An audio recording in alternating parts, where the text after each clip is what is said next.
occurs after 24 weeks of pregnancy and before the delivery of the baby. Now, if the separation of a normally situated placenta occurs and then bleeding occurs, that is called abruptio placenta. What is the normal situation of the placenta? It is usually situated in the upper segment.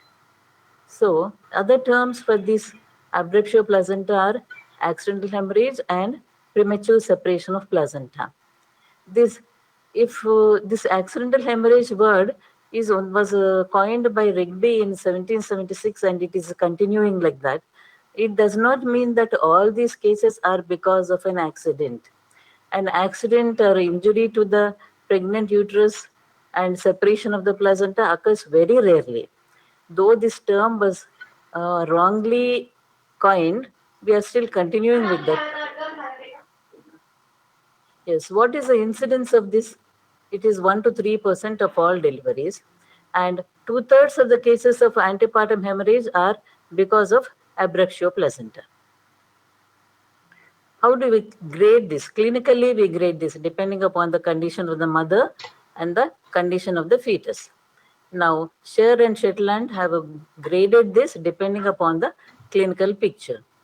Grade 1 is where the patient has no symptoms, no signs, not even any bleeding per vaginum. It is only after delivery of the baby and after expulsion of the placenta, when you examine the placenta, you see retroplacental clots.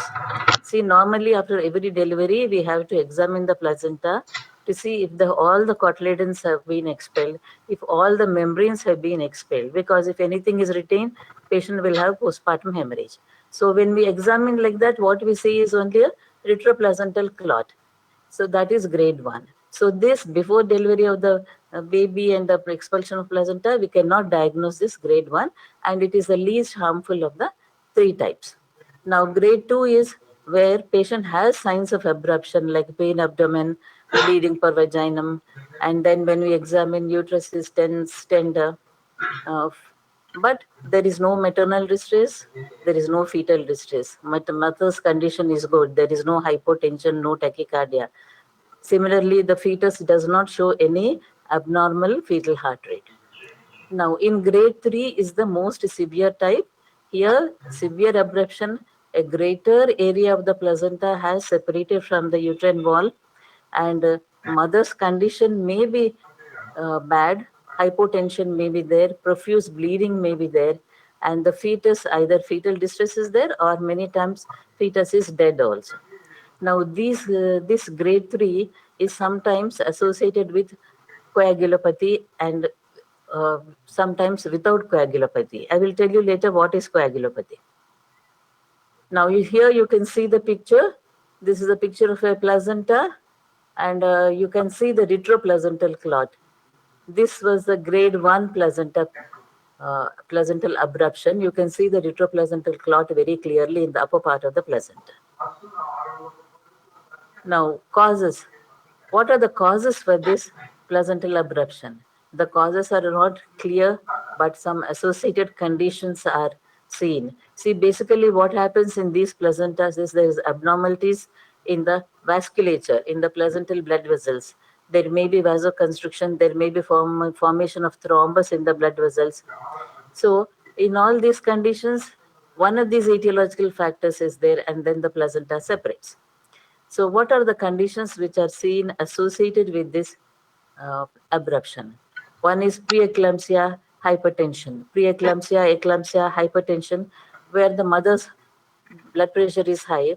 Now, any hypertension, the vasoconstriction is there, changes are there in the blood vessels, atherosclerosis may be there if it is chronic hypertension. In preeclampsia also, fibrinoid depositions are there. So all these bring about changes in the blood vessels, and this results in separation of this placenta. Now, second condition is the thrombophilias. Now, thrombophilias may be congenital thrombophilias or acquired thrombophilias like antiphospholipid syndrome. What is a thrombophilia? Is where there is formation of clots in the blood vessels. Now, this antiphospholipid syndrome, what we also call as APLA syndrome, is where the capillary wall has phospholipids.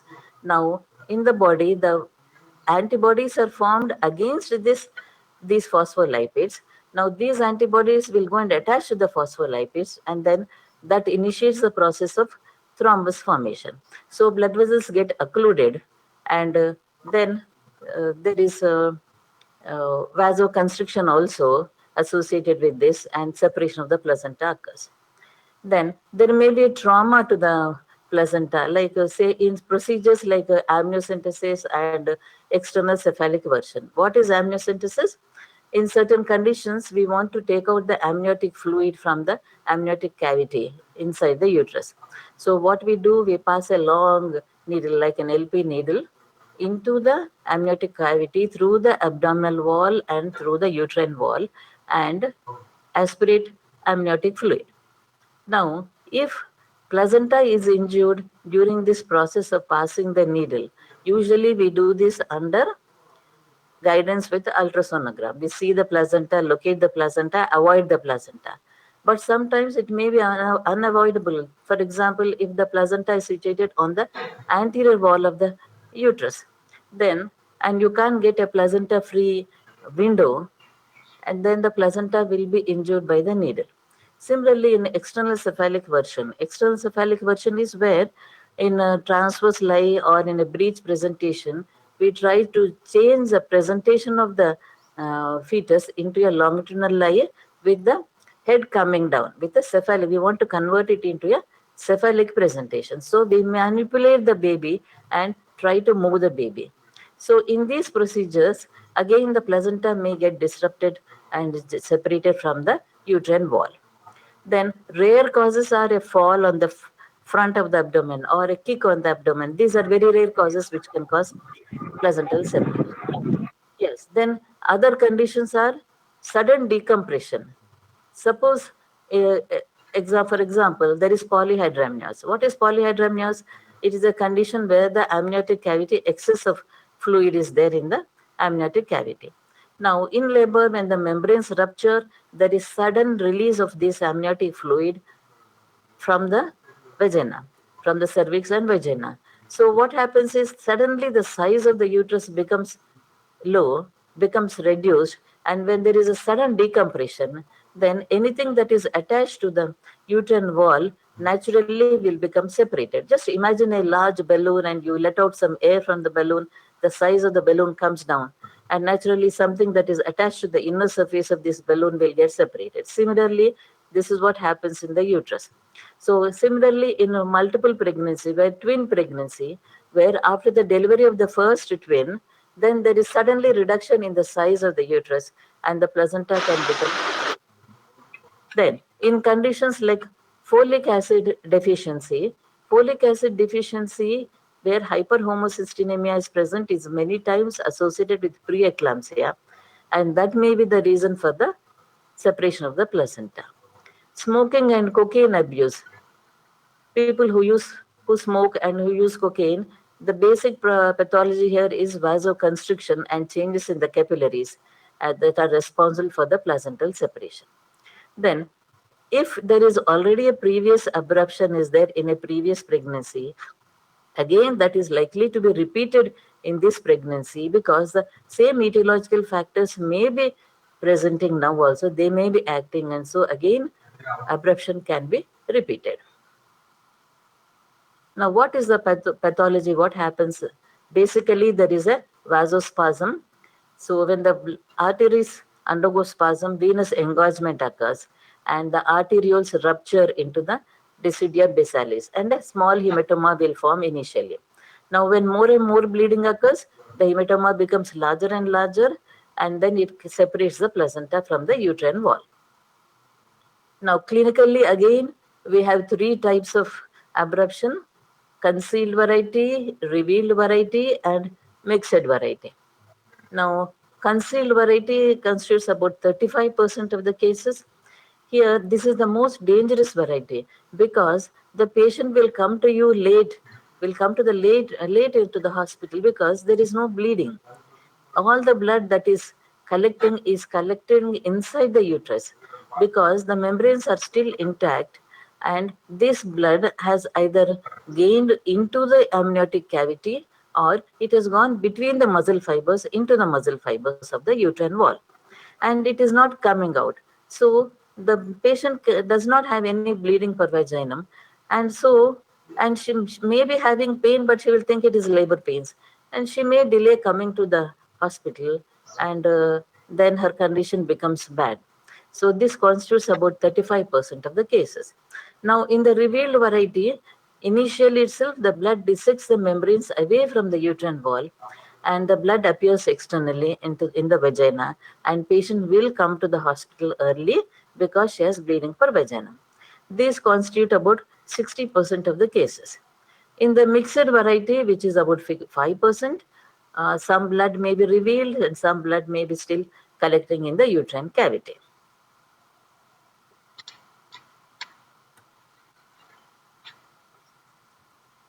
See this picture, you can see the different varieties. The first one is where it's a retroplacental hematoma only, small hematoma. In this B, in the picture B, you can see the blood is coming out through the cervix and vagina. This is the revealed type. In C, so much blood has collected, but still it is not come out. It is just present behind the membranes and behind the placenta, and this is the concealed variety. Now, you have to know what is covalent uterus. Covalent uterus is one type of concealed accidental hemorrhage. Here, the blood, instead of coming out, is collecting and it is going between the muscle fibers of the uterine wall and collects in the uterine musculature. The uterus, when suppose for some reason a cesarean section is being done, and then you look at the uterus, you see that multiple ecchymosis are there, bruising. Like suppose we have a hurt on the skin, and then a bluish bruise will collect there, isn't it? That is nothing but the collection of the blood.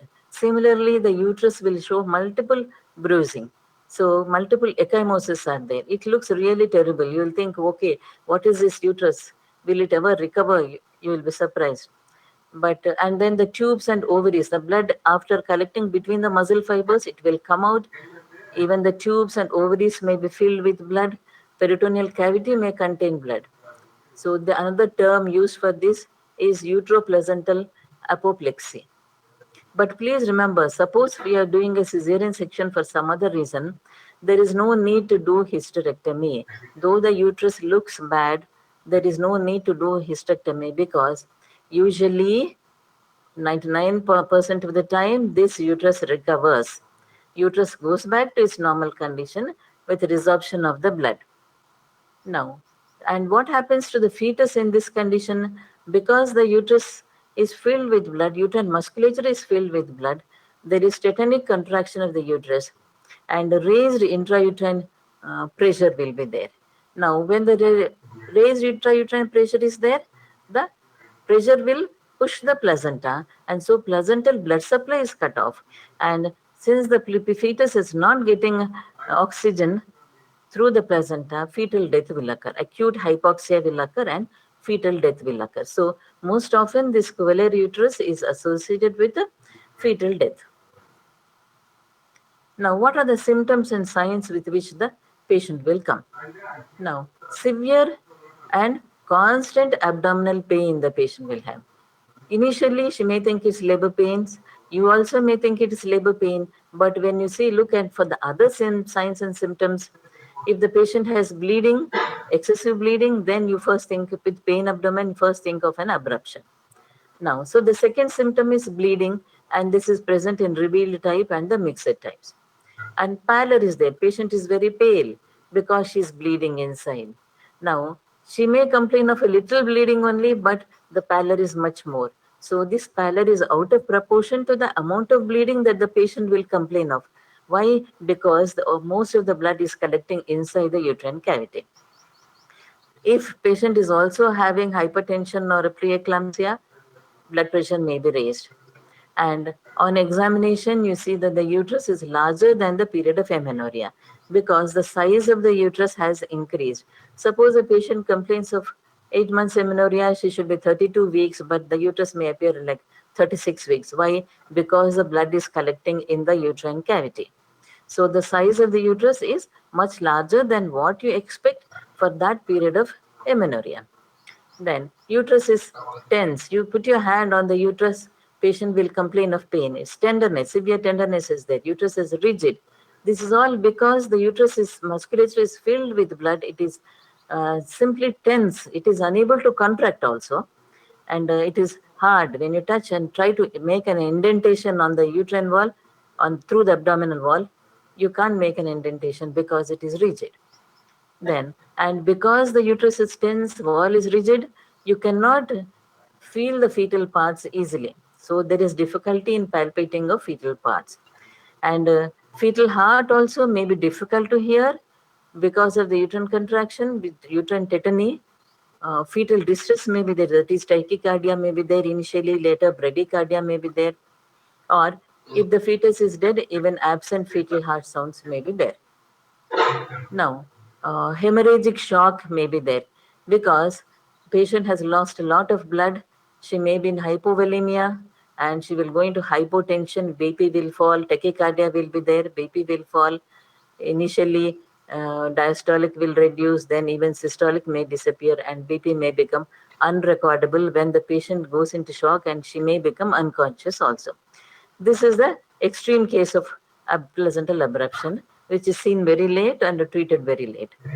Then signs of DIC may be present. What is DIC? DIC is disseminated intravascular coagulation. I told you that grade 3 type may be with coagulopathy or without coagulopathy.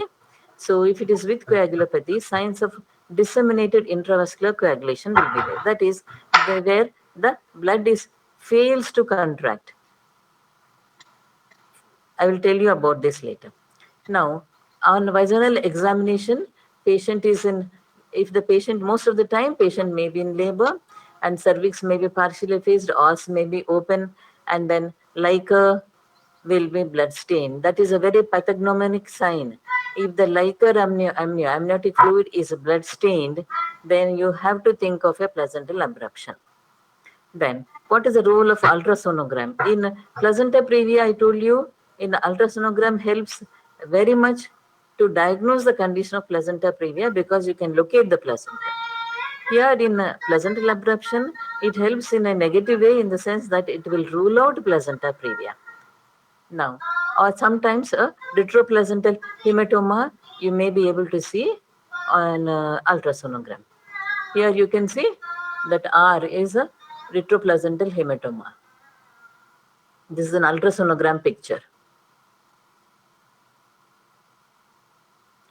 Now, what is a differential diagnosis? See, all causes for bleeding per vaginum in pregnancy, you have to consider in the differential diagnosis. All causes of antepartum hemorrhage have to be considered. The most important cause is the placenta previa. Then other causes of antepartum hemorrhage, which I have told you in previous class, you have to consider, like local cause, vasa previa you have to consider, marginal sinus rupture you have to consider. These are all placental and membrane abnormalities.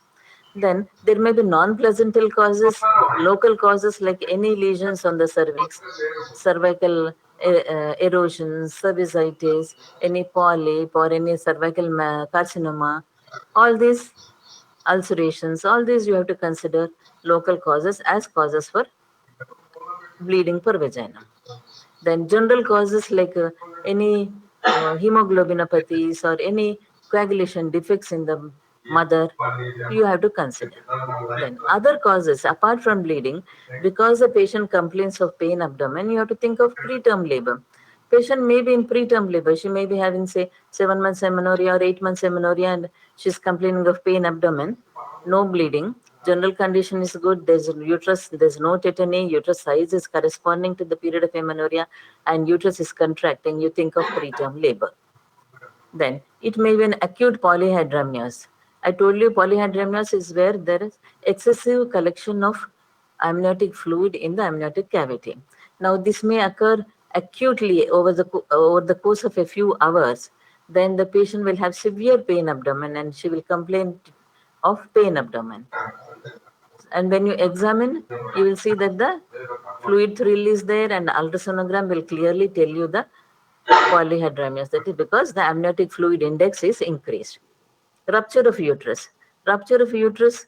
Suppose the patient has a previous section and a silent rupture of the uterus has occurred, then bleeding may be there, and this bleeding may come out through the vagina, through cervix and vagina, and then she will complain of bleeding per vagina.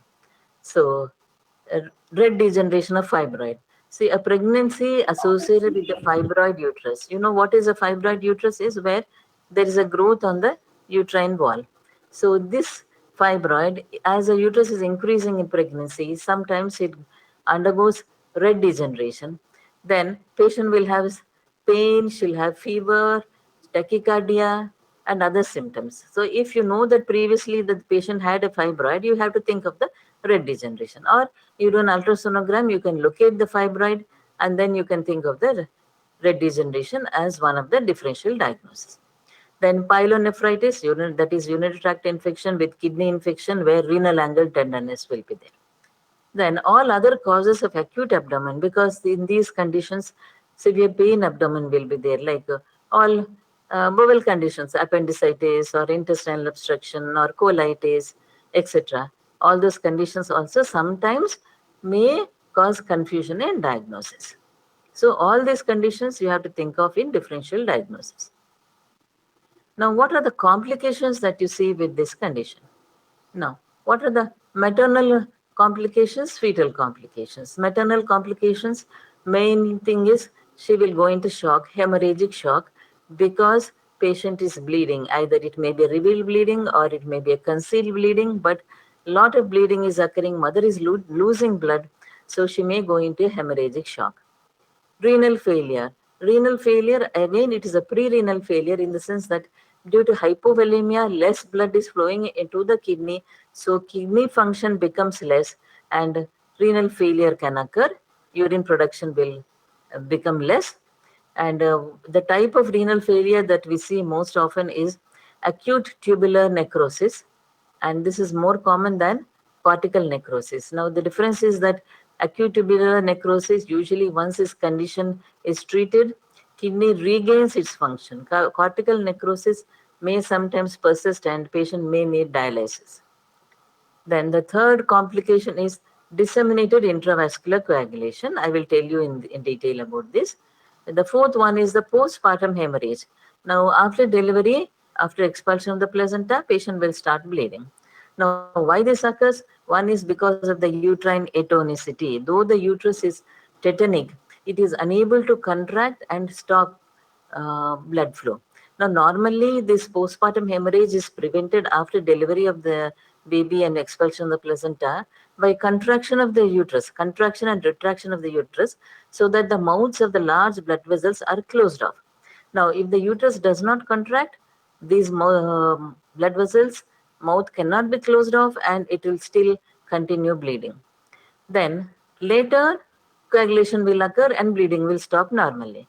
Now here if DIC is present, blood is unable to coagulate, and so again that is another cause for the postpartum hemorrhage. Now what is DIC? DIC is disseminated intravascular coagulation. We also call it a consumptive coagulopathy. That means consumption. What is being consumed? The all the clotting factors in the blood are being consumed.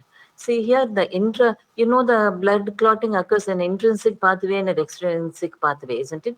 Here, the intrinsic pathway is stimulated by release of thromboplastins from placenta.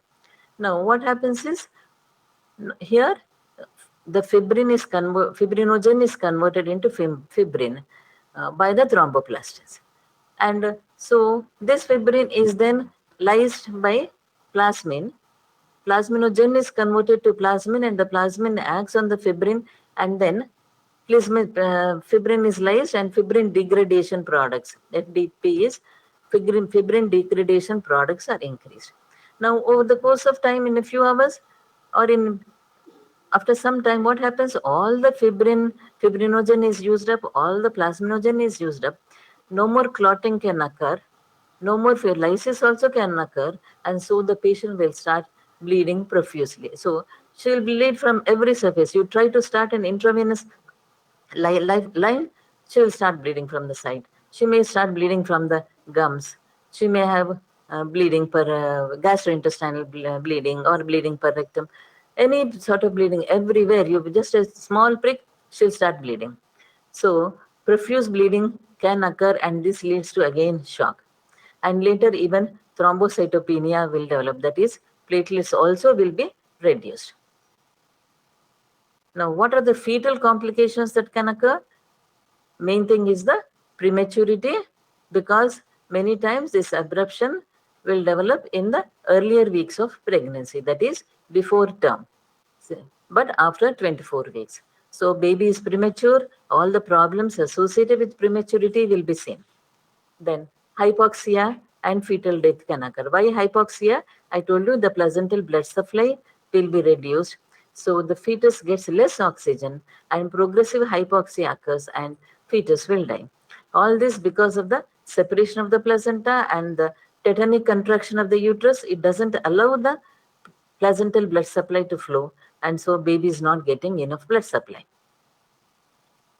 How do we manage these cases of a placental abruption? Now, immediate management and obstetric management. Now, immediate management is improving the condition of the mother.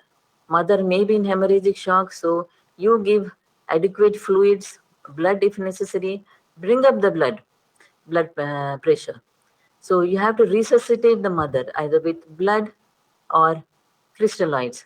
Crystalloids like ringer lactate, normal saline can be given initially till you get your blood. Now, once you get blood, blood should be started. And remember, the blood should be fresh blood, not stored blood. Stored blood does not contain clotting factors.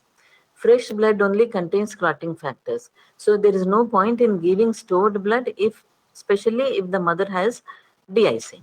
So always prefer to give fresh blood. Then bladder catheterization should be done. I told you renal failure can occur. So you have to catheterize the bladder to see how much urine is occurring. So intake and output monitoring has to be done. So for that you have to catheterize the bladder. Then central venous pressure line can be put if the BP is low and you're unable to get any cubital vein or any other vein. So central venous line in the jugular vein can be put. Then, what are all the investigations you will do? Of course, you will do blood grouping, hemoglobin, uh, pack cell volume. You will do cross matching. You'll see that the blood is available, and then coagulation profile must be done.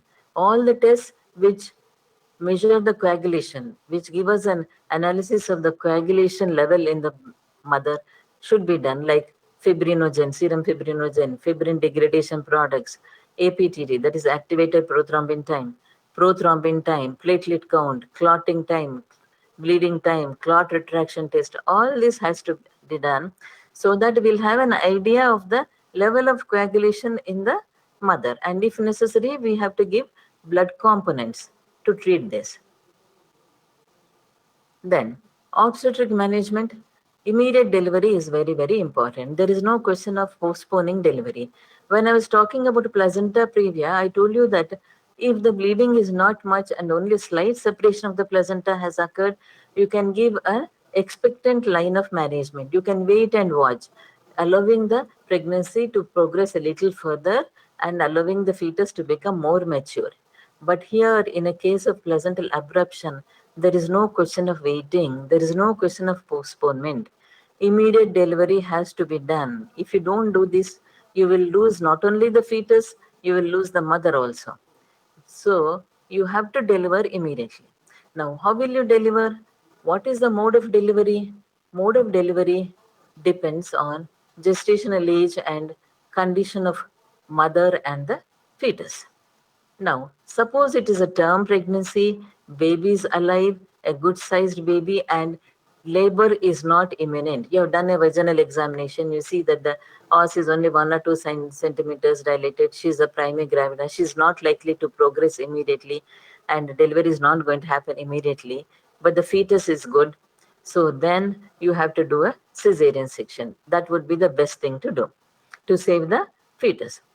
Now, If baby is alive and vaginal delivery is imminent, that means cervix is effaced, partially dilated 3 to 4 centimeters, then you can hasten the cervical dilatation and hasten the uterine contractions and then see that the mother delivers fast.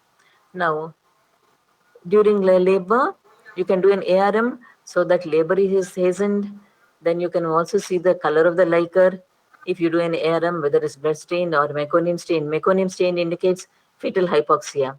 In that condition, you may have to do a cesarean section. Then you give oxytocin infusion to increase uterine contractions and monitor the fetus by CTG monitoring. Then, and when the cervix is fully dilated and fetal head descent has occurred, then an outlet forceps or a vacuum delivery also can be done. Now, suppose the fetus is dead, then we try to avoid the cesarean section because we do not want to give an unnecessary scar to the uterus and deliver a dead fetus, isn't it? So we try to do a vaginal delivery as much as possible if the fetus is dead. At any rate, whatever the mode of delivery, prevent postpartum hemorrhage. Patient should not bleed anymore.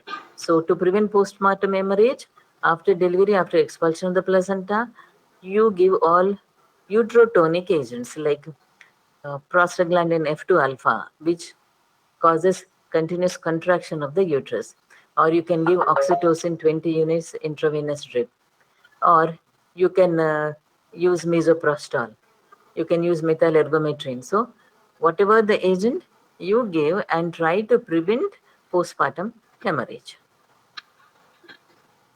Now, if coagulation failure is there, if the patient is in DIC, what do? You transfuse fresh blood. As I told you before, fresh blood transfusion is important. Otherwise, blood will not clot and there's no point in giving stored blood. Then fresh frozen plasma can be given. Fresh frozen plasma is where plasma is taken and then it is frozen and kept in the under refrigeration, and this contains lot of fibrinogen. So this fibrinogen is then utilized for the patient. So fresh FFP, we call this, fresh frozen plasma can be given. See, these are all blood components where blood banks, nowadays most of the blood banks have component separating equipment. Even our blood bank has that. And so we can separate the components and use as necessary. Then a cryoprecipitate of blood. This also contains a lot of fibrinogen. This also can be utilized. And if platelets are deficient, then platelet packs can be given. Platelets have to be prepared fresh because lifespan of platelets is only 3 to 4 days. So freshly prepared platelets can be given.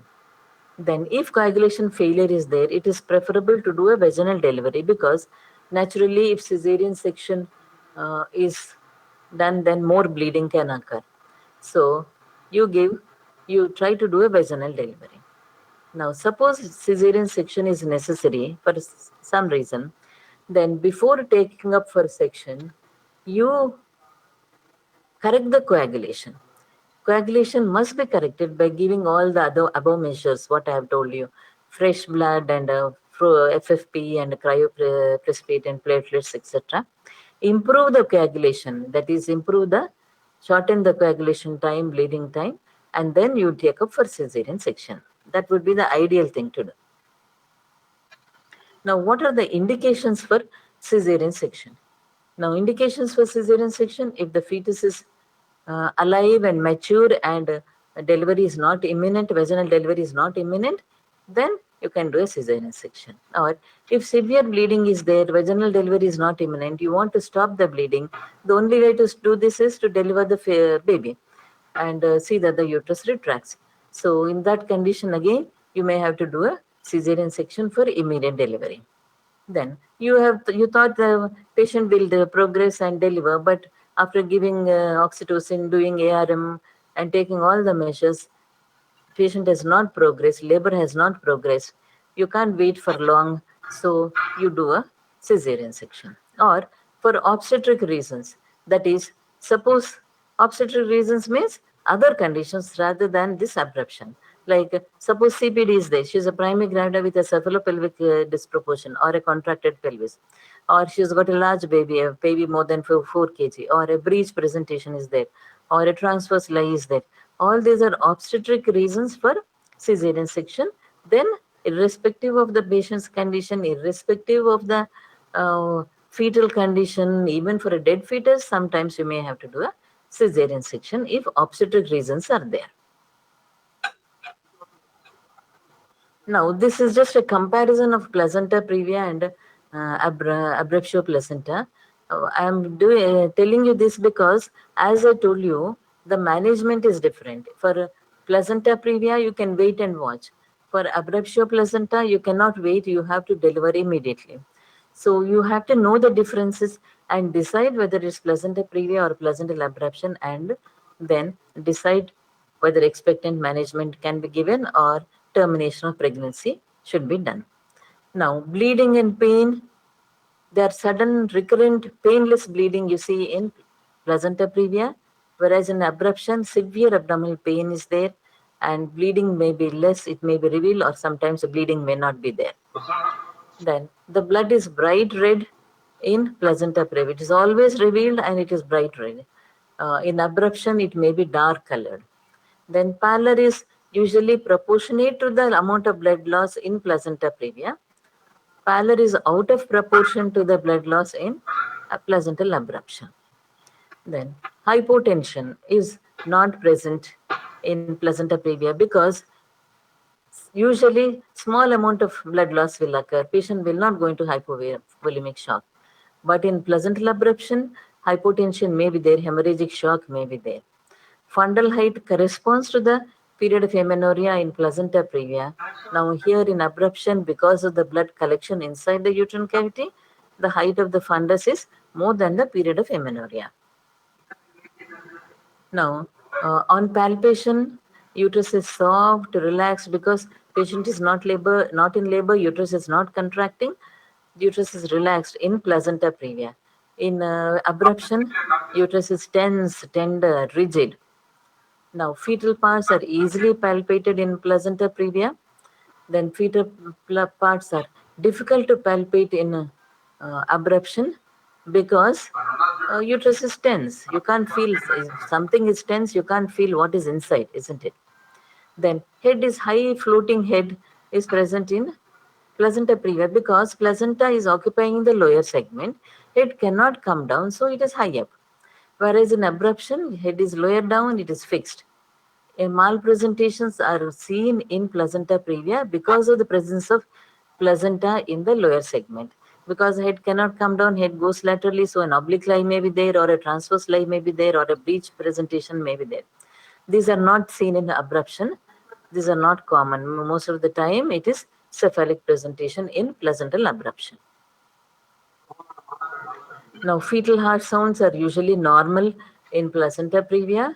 In abruption, the fetal distress is there or fetal heart may be absent. Preeclampsia may sometimes be associated with placenta previa, but the incidence is as in any other pregnancy. But in abruption, the incidence is increasing. Increased incidence is there in placental abruption. Coagulopathy is extremely rare in placenta previa.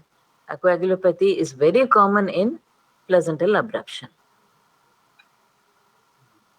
Yes, you can see in this picture, the first one is the normal placenta. You can see the placenta situated in the upper segment. Now, in the middle picture, you can see it is a placental abruption. Same placenta is situated in the upper segment, but it has separated. The red color blood you can see behind the placenta. Third one is the placenta previa, where you can see the placenta is situated in the lower segment. Just below the fetal head, you can see in the lower segment, completely covering the os. That is a complete placenta previa. Yes. I come to an end of my lecture. Anything you want to ask, you can ask.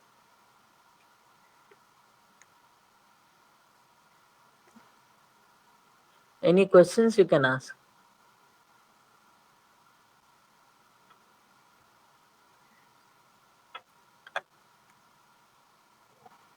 Or shall I ask questions?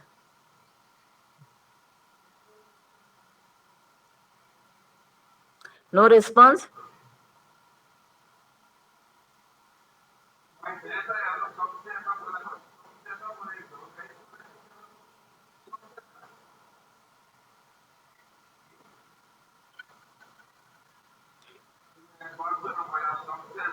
You don't want to ask any questions? Where is the placenta situated in abruption? Placental abruption? Anybody can answer? Upper segment. Yes, very good. In placenta previa? Lower segment of the uterus. Okay. Can you tell me what is upper segment and what is lower segment? Last class I told you the difference. Where does the lower segment develop from? From which part of the non-pregnant uterus?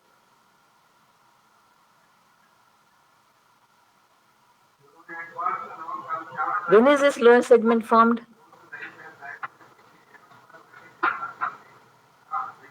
A long gap and you people have forgotten, I think.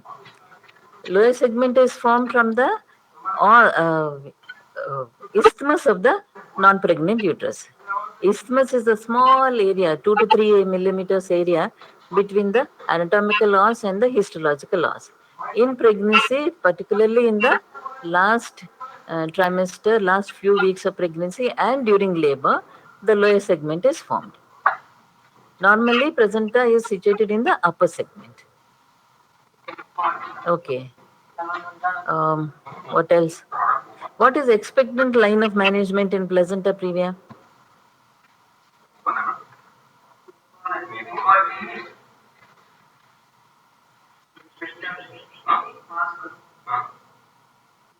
Nobody wants to answer? Johnson-McCarthy protocol. Yes. What is it? Good. What is it? Gestational age less than 37 weeks. Initial bleeding less than 600 ml. And patient Yes. is not in labor. No maternal or fetal distress. Yes. So what? How do you give this treatment? What do you do?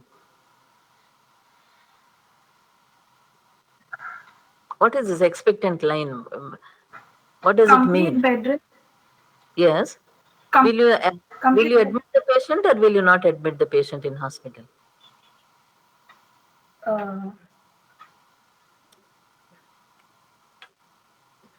Hospitalization is required. You have to hospitalize the patient because Yes. if she's at home, she may suddenly start bleeding and she may be unable to come to the hospital immediately, isn't it? So always keep the patient till delivery in the hospital. Yes. Then you give her bed rest. Yes. Anytime she has profuse bleeding, you may have to terminate the pregnancy.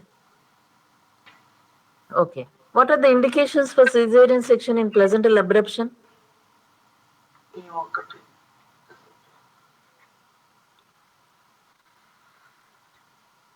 Fetus is alive and mature. Vaginal Yes. delivery is not imminent. And Yes. there's no progression of labor after administration of oxytocin or obstetric causes. Yes. Very good. Very good. Now, how do you manage if DIC is there?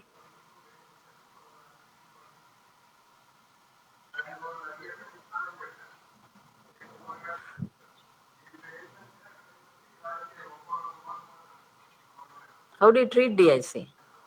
Transfusion of fresh blood or fresh frozen plasma, platelet infusion or cryoprecipitate. Yes. And vaginal delivery is preferred to cesarean section because Yes. cesarean section there is more bleeding. Yes. And if Yes. a cesarean section is required, then the coagulopathy should be corrected before taking for surgery. Yes. Very good. Very good. I'm happy you people are listening. Okay. Any other questions you want to ask or should I end this session?